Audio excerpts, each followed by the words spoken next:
আসসালামু আলাইকুম আলহামদুলিল্লাহ ওয়াহদা ওয়াসসালাতু ওয়াসসালামু আলা মান লা নাবিয়্যা বাদা। সম্মানিত দর্শক মণ্ডলী, আজ আমাদের শাবান ও নফল সিয়াম সম্পর্কে যে আলোচনা রয়েছে তার দ্বিতীয় পর্ব আমরা আলোচনা করব মনে করছি ইনশাআল্লাহ। আমরা দ্বিতীয় পর্বে আলোচনা করব 15ই শাবান সম্পর্কে। আমাদের দেশে 15ই শাবান সম্পর্কে সিয়াম পালনের যে একটা ব্যবস্থাপনা ও প্রস্তুতি রয়েছে যা আমরা লক্ষ্য করি। এদেশে কলকারখানা, অফিস আদালত, কোর্ট কাছারি, শিক্ষা প্রতিষ্ঠান সব কিছু বন্ধ করে 15ই শাবান সিয়াম পালন করা হয়। আসলে তার কোনো ভিত্তি রয়েছে কি? আমাদের কাছে যেভাবে অবগতিতে রয়েছে তাতে এর কোনো মূলত ভিত্তি নেই, বরং 15ই শাবান সম্পর্কে যেসব হাদিস রয়েছে তা প্রায় জাল ও জয়ী। সাথে সাথে তা বুখারী মুসলিমের হাদিসের সরাসরি বিরোধী, যা থেকে আমাদেরকে বিরত থাকা একান্ত জরুরি। আমি আপনাদেরকে কয়েকটি হাদিস 15ই শাবান সম্পর্কে শোনাবো। তার একটি হচ্ছে আয়েশা রাদিয়াল্লাহু তাআলা আনহা বলেন, ফাকাতু রাসূলুল্লাহ সাল্লাল্লাহু আলাইহি সাল্লাম লাইলাতান ফায়দাহু বিল বাকি। আমি একদা রাসূল সাল্লাল্লাহু আলাইহি সাল্লামকে রাতে পেলাম না, দেখি তিনি বিছানে নেই। হঠাৎ দেখি তিনি বাকিউল গারকাদে, কবরস্থানে। তিনি বললেন, আকুনতি তাখাফিনা আইয়াহিফাল্লাহু আলাইকা রাসূলুহু। আয়েশা, তুমি কি মনে করো যে আল্লাহ এবং তার রাসূল তোমার সাথে অন্যায় করবেন? তুমি কি এটা মনে করো? তার মানে তোমার যে পালি রয়েছে সেই পালিতে আল্লাহর নবী অন্য স্থানে যাবে, এটা তুমি মনে করো? আয়েশা রাদিয়াল্লাহু তাআলা আনহা বলেন, আমি বললাম, হে আল্লাহর রাসূল, ইন্নী জানান্তু আন্নাকা আতাইতা বাজা নিসাইকা। আমি মনে করলাম যে আপনি অবশ্য আপনার কোন স্ত্রীর নিকটে গেছেন। তিনি বলেন, দেখো, ইন্নাল্লাহ তাআলা ইয়ানজুলু লাইলাতান নিসফি মিন শাবান ইলা সামাইদ দুনিয়া। নিশ্চয় আল্লাহ তাআলা 15ই শাবানে প্রথম আকাশে নেমে আসেন। ফায়াগফিরু লি আকসারা মিন আদাদে শারে গানামে কালবিন। কাল বংশের ছাগলের লোমের সমপরিমাণ মানুষকে ক্ষমা করে দেয়। কালব একটি বংশ যারা সবচেয়ে বেশি ছাগল লালন পালন করতো ওই সময়ে। তো কাল বংশের ছাগলের লোমের সমপরিমাণ মানুষকে আল্লাহ তাআলা ক্ষমা করে দেন 15ই শাবানে আল্লাহ তাআলা সপ্তম আকাশ থেকে প্রথম আকাশে নেমে এসে। সম্মানিত দর্শক মণ্ডলী, অত্র হাদিসটি নিতান্তই জয়ীফ। ইমাম তিরমিজি হাদিসটি নকল করার পরে বলেন যে ইমাম বুখারীকে আমি হাদিসটি সম্পর্কে জিজ্ঞাসা করলে তিনি হাদিসটির জয়ীফ সূত্র উল্লেখ করেন এবং হাদিসটি নির্ভরযোগ্য নয়। সম্মানিত দর্শক মণ্ডলী, অত্র হাদিসটি সরাসরি বুখারী মুসলিমের হাদিসের বিরোধী। আপনার বিরোধিতা দেখাতে গিয়ে আপনাকে আমি অত্র হাদিসের কয়েকটা দিক দেখাচ্ছি। তার প্রথম দিক হচ্ছে এই যে বুখারী মুসলিমের হাদিসে রয়েছে আয়েশা রাদিয়াল্লাহু তাআলা আনহার বিবরণ, তাতে রাসূল সাল্লাল্লাহু আলাইহি সাল্লাম 15ই শাবানে কবরস্থানে গেছেন তার প্রমাণ নেই। বরং ওখানে রয়েছে যে আয়েশা রাদিয়াল্লাহু তাআলা আনহা বলেন যে আল্লাহর নবী রাতে এসে বিছানার পাশে জুতা স্যান্ডেল কাপড়ে রেখে দিলেন, তারপরে তিনি শুয়ে গেলেন। তিনি মনে করলেন যে আমি ঘুমিয়ে গেছি। আসলে আমি ঘুমাইনি, ভান করে ঘুমিয়ে আছি। আমি ভান করে ঘুমিয়ে আছি, কিন্তু তিনি মনে করলেন যে আমি ঘুমিয়ে গেছি। তখন তিনি ধীরে উঠলেন, জামা কাপড় নিলেন, ধীরে দরজা খুলে দিলেন, বাইরে গিয়ে ধীরে দরজা বন্ধ করে তিনি বাকিউল গারকাদ কবরস্থানে চলে গেলেন।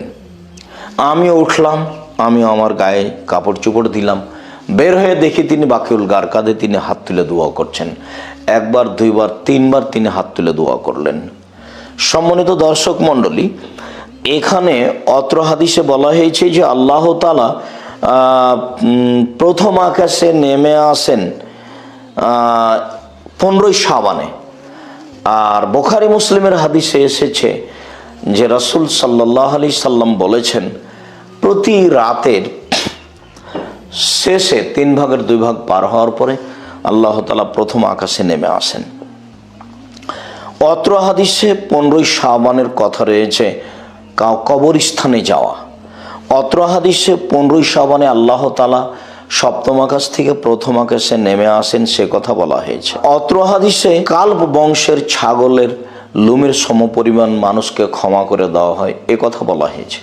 আর বুখারী মুসলিমের হাদিসে রাসূল সাল্লাল্লাহু আলাইহি সাল্লাম বললেন আয়েশা রাদিয়াল্লাহু তাআলা আনহাকে, যে আয়েশা, আমি কবরে যারা রয়েছে তাদের ক্ষমা চাওয়ার জন্য গেছিলাম, আমার ক্ষমা চাওয়ার কারণে তাদের কবর সব আলোকিত হয়ে গেল এবং কবরের শাস্তি মাফ করা হলো।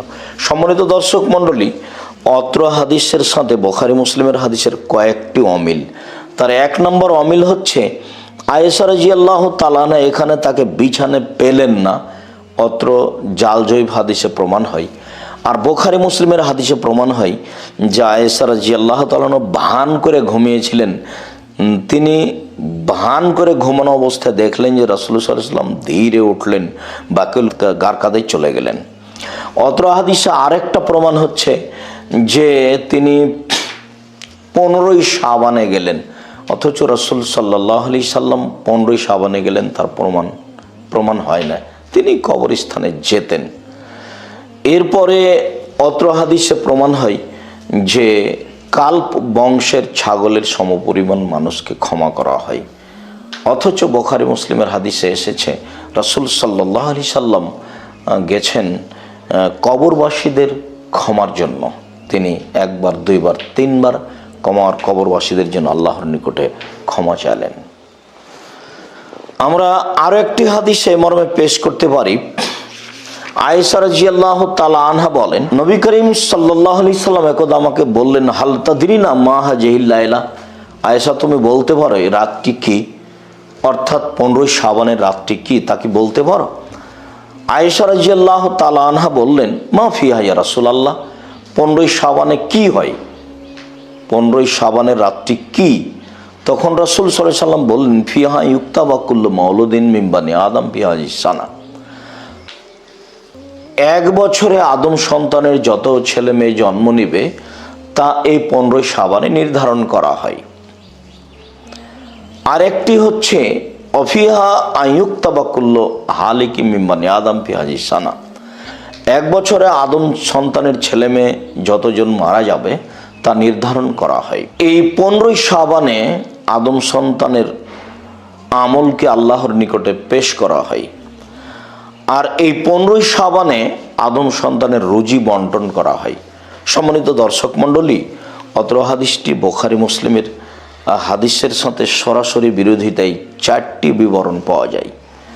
তার একটি হচ্ছে এই যে 15ই শাবানে যত লোক মারা যাবে আর যত লোক জন্ম নিবে তার নির্ধারণ হয়, অথচ কোরআন মাজিদের আয়াতে এবং বুখারী মুসলিমের হাদিসে প্রমাণ হয় তা নির্ধারণ করা হয় লাইলাতুল কাদরে। লাইলাতুল কাদরে এক বছরে যা কিছু হবে তা আল্লাহর পক্ষ থেকে সপ্তম আকাশ থেকে প্রথম আকাশে নিয়ে আসা হয়। সাথে সাথে অত্র হাদিসে বোঝা যাচ্ছে যে 15ই শাবানে আমল আল্লাহর নিকটে পেশ করা হয়, কিন্তু সহিহ হাদিসে 15ই শাবানে পেশ করা হয় এ কথা বলা হয়নি, বরং শাবান মাসে আদম সন্তানের পাপ নেকি পেশ করা হয় বাৎসরিক, সে কথা বলা হয়েছে। যা আমরা প্রথম পর্বে বলেছি। ওসমা বিনে যায়েদ রাদিয়াল্লাহু তাআলা আনহু বলেন যে আমি রাসূল সাল্লাল্লাহু আলাইহি সাল্লামকে বললাম, লাম আরাকা আন তাসুমা ফি শাহরিন মিন আশ-শুহুরি মা তাসুমু মিন শাবান, আপনি শাবান মাসে যত সিয়াম পালন করেন অন্যান্য মাসে তত সিয়াম পালন করেন না, আপনাকে অন্য মাসে তত সিয়াম পালন করতে দেখি না। তখন রাসূল সাল্লাল্লাহু আলাইহি সাল্লাম বললেন, দেখো যাকা শাহরুন ইয়াগফুলুন নাসু আনহু, এই মাসটি এমন একটি মাস যাতে মানুষ গাফেল থাকে, বেখিয়াল থাকে, এই মাসটিকে মানুষ মূল্যায়ন করে না। বাইনা রজব আর রমাজান, মাসটি হচ্ছে রজব এবং রমাজানের মাঝে। হুয়া শাহরুন, এটি এমন একটি মাস তুরফাউ ফিহিল আমালু ইলা রাব্বিল আলামিন, এই মাসে আদম সন্তানের পাপ নেকিকে আল্লাহর নিকটে পেশ করা হয়। আমালি ওয়ানা সায়েম, আর আমার মনটা চাই যে আমি এই মাসে বেশি বেশি সিয়াম পালন করি, কেননা এ মাসে আমল পেশ করা হয়। সম্মানিত দর্শক মণ্ডলী, অত্র হাদিসে খুব স্পষ্ট প্রমাণ হয় যে 15ই শাবানে আমল পেশ করা হয় এ কথা ঠিক নয়, বরং শাবান মাসে আল্লাহর নিকটে মানুষের পাপ নেকি আমল পেশ করা হয় এই কথা ঠিক। কাজেই এই জাল হাদিসটির প্রতি আমল করা যাবে না, সহিহ হাদিসের প্রতি আমল করতে হবে। 15ই শাবানে সিয়াম পালন করতে হবে না, বরং 1 তারিখ থেকে নিয়ে 15 তারিখ পর্যন্ত অথবা তার চেয়ে বেশি সিয়াম পালন করার চেষ্টা করতে হবে। সম্মানিত দর্শক মণ্ডলী, অত্র হাদিসে 15ই শাবানে রুজি বন্টন করা হয় এ কথা বলা হয়েছে, অথচ লাইলাতুল কাদরে রুজি বন্টন করা হয়, সব কিছু নির্ধারণ করা হয় এই কথা আল্লাহ তাআলা বলেন, এই কথা রাসূল সাল্লাল্লাহু আলাইহি সাল্লাম বলেন।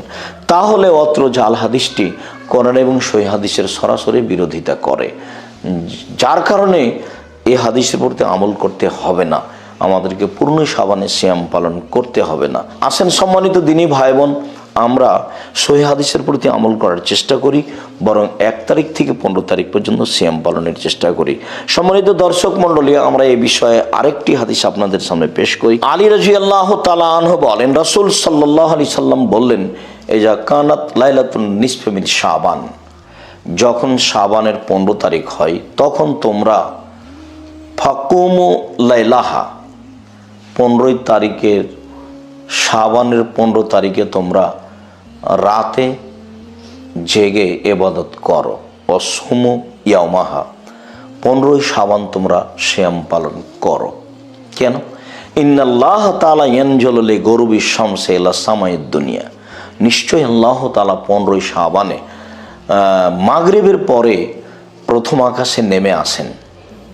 ওয়াকুলু, প্রথম আকাশে নেমে এসে বলেন, মান মিন মুস্তাগফিরিন ফাগফির লাহু, এমন কে আছে যে ক্ষমা ভিক্ষে চাই, আমি তাকে ক্ষমা করে দেব। ওমান মুস্তারজিকুন ফাআরযুকাহু, কে আছে আমি রুজি চাই, আমি তাকে রুজি দেব। অমুবতালান ফাউফিয়াহু, কে বালা মুসিবত বিপদে পড়ে আছে, আমি তাকে নিরাপত্তা দিব। আরো অন্যান্য। সম্মানিত দর্শক মণ্ডলী, অত্র জাল হাদিসটি বুখারী মুসলিমের হাদিসের সরাসরি কয়েকটি বিষয়ে বিরোধিতা করে। তার একটি হলো এই যে রাসূল সাল্লাল্লাহু আলাইহি সাল্লাম অত্র হাদিসে বললেন যে তোমরা 15ই শাবানে সিয়াম পালন করো এবং 15ই শাবান রাতে জেগে ইবাদত করো, অথচ সহিহ হাদিসে রাসূল সাল্লাল্লাহু আলাইহি সাল্লাম নিজে 1 তারিখ থেকে নিয়ে 15, 20, 25, 26, 27 পর্যন্ত সিয়াম পালন করেছেন, একাধিক সহিহ। আর তিনি 15ই শাবান নির্ধারণ করে ইবাদত করতে বলেননি, কোনো সহিহ হাদিসে এরকম প্রমাণ হয় না, এই জালজয়ী হাদিসে প্রমাণ হয়। আর অত্র হাদিসটিতে আরো একটি প্রমাণ হয় যে আল্লাহ তাআলা মাগরিবের পরে প্রথম আকাশে নেমে আসেন, অথচ বুখারী মুসলিমের হাদিস যে তিনি রাতের 3 ভাগের 2 ভাগ পার হওয়ার পরে প্রথম আকাশে নেমে আসেন। আবু হুরায়রা রাদিয়াল্লাহু তাআলা আনহু বলেন, রাসূল সাল্লাল্লাহু আলাইহি সাল্লাম বলেছেন, ইয়ানজুলু রাব্বুনা তাআলা ইলা সামাইদ দুনিয়া হিনা কাসলুসুল্লাহ লিল আখিরা, রাতের 3 ভাগের 2 ভাগ পার হওয়ার পরে আল্লাহ তাআলা সপ্তম আকাশ থেকে প্রথম আকাশে নেমে আসেন। নেমে এসে বলেন, মাইস্তাগফিরিনি ফাগফির লাহু, কে আমার কাছে ক্ষমা চাই, আমি তাকে ক্ষমা করে দেব। মায়াসলনি ফাউতিয়াহু, কে আমার কাছে কিছু চায়, যে যা চায় আমি তাকে তা দিয়ে দেব, যে যা চায় আমি তাকে তা দিব। মায়াদুনি, কে আমাকে ডাকে, আমি ফাস্তাজিব লাহু, আমি তার ডাকে সাড়া দিব। সম্মানিত দর্শক মণ্ডলী, বুখারী মুসলিমের হাদিস সে যা প্রমাণ হয় তা হলো রাতের 3 ভাগের 2 ভাগ পার হওয়ার পরে। আর অত্র জাল হাদিসে প্রমাণ হয় যে আল্লাহ তাআলা নেমে আসেন মাগরিবের পরে। অতএব আপনাদের মনে রাখতে হবে যে 15ই শাবান সম্পর্কে প্রায় 200 জালজয়ী হাদিস রয়েছে। তার 3টি হাদিস আপনাদের সামনে পেশ করলাম যা আমলযোগ্য নয়। আসেন আমরা আপনাদেরকে অনুরোধ জানাচ্ছি, আপনারা সহিহ হাদিসের প্রতি আমল করো। তো শাবানের 1 তারিখ থেকে নিয়ে 15, 20, 25 যার যতদূর সম্ভব সিয়াম পালন করার চেষ্টা করি। বিশেষভাবে রাসূল সাল্লাল্লাহু আলাইহি সাল্লাম যে কারণ উল্লেখ করেছেন সেই কারণটির আরও বেশি গুরুত্বপূর্ণ দেওয়ার জন্য আমরা শাবান মাসে বেশি সিয়াম পালন করি। আর তা হচ্ছে বাৎসরিক রিপোর্ট শাবান মাসে পেশ করা হয়। তবে কোন দিন এ কথা রাসূল সাল্লাল্লাহু আলাইহি সাল্লামের জানা ছিল না। কিভাবে ভারত, বাংলাদেশ, পাকিস্তানের আলেম ওলামা জেনে নিলেন? তারা 15ই শাবান উল্লেখ করে কলকারখানা, অফিস আদালত, কোর্ট কাছারি, শিক্ষা প্রতিষ্ঠান সব কিছু বন্ধ করে রাতে গোসল করে আতর গোলাপ মেয়েকে ইবাদত করেন এবং দিনে সিয়াম পালন করার জন্য আদেশ করেন, যা সরাসরি সহিহ হাদিস বিরোধী।